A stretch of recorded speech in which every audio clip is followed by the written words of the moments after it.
been around carp fishing for well over 30 years now. So when I started, you couldn't buy boilies. You literally couldn't buy anything off the shelf. I was around when the first ever packaging and boilie mixes come out. Not your ingredients, things like that, just one-off baits.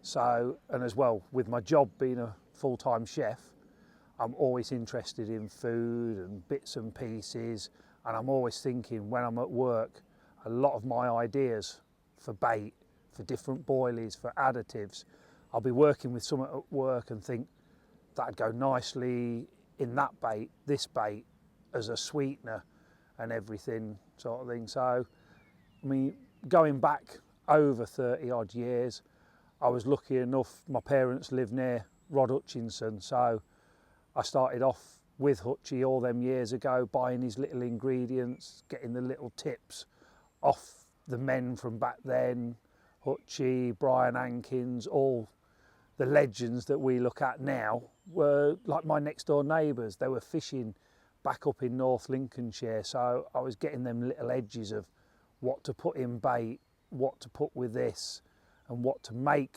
boilies out of. Because before then we was all using cat meat, luncheon meat, and then you'd see the odd bloke, he'd be catching a few fish with these little round balls, and you're thinking, whoa, what's them, sort of thing. So it all grew from there. And then, like I say, I've gone on to be a chef, so that's helped with my introduction into making bait and everything. So, and after that, I knew Gary Bays from his time at Hutch's and bits and pieces, and Gary kindly a few years later took me on as a tester and everything with Nash Bait, and I was with them for over 20 years. And then knowing Mark had just set up the company and everything, I've now been with Mad Baits for over 4.5 years now.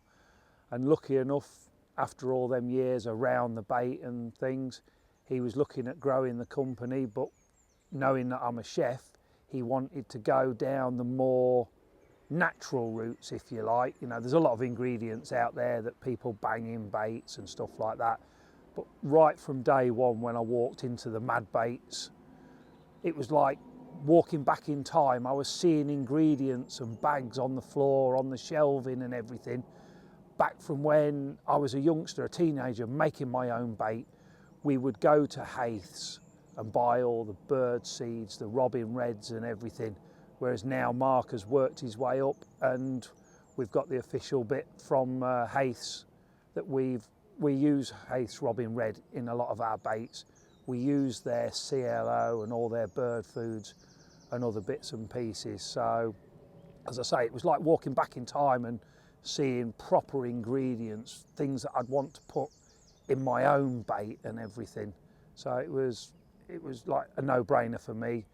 Bang, started with Mark, and luckily enough, he gave me like the title of coming up with all the, not just a bait consultant, if you like coming up with all the ideas, all the ingredients.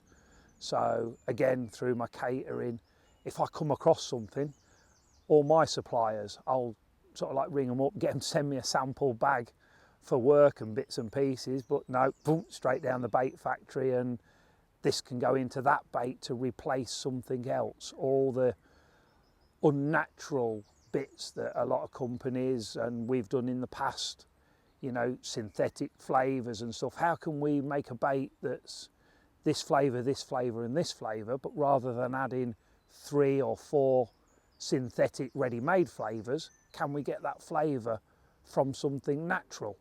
The one that I've come up with that I use, which is like my own personal bait with a few tweaks and stuff, it has a banana in the background.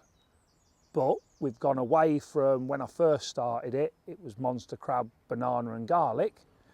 Now, Mark had already found the pureed garlic and the garlic powders, and obviously I'd told him about mix them half and half, because when things are turned into a powder, they're sprayed out at such a high velocity through heat, they lose some of their vitamins, minerals, so you're better off mixing the powder with the liquid or the puree and you're getting the best of both worlds, best leakage, best additives and everything like that. So like the banana one, we now use a liquid banana that I use in my everyday catering when I'm making ice creams and making milkshakes, so it's more natural. So we don't have to go down the route of using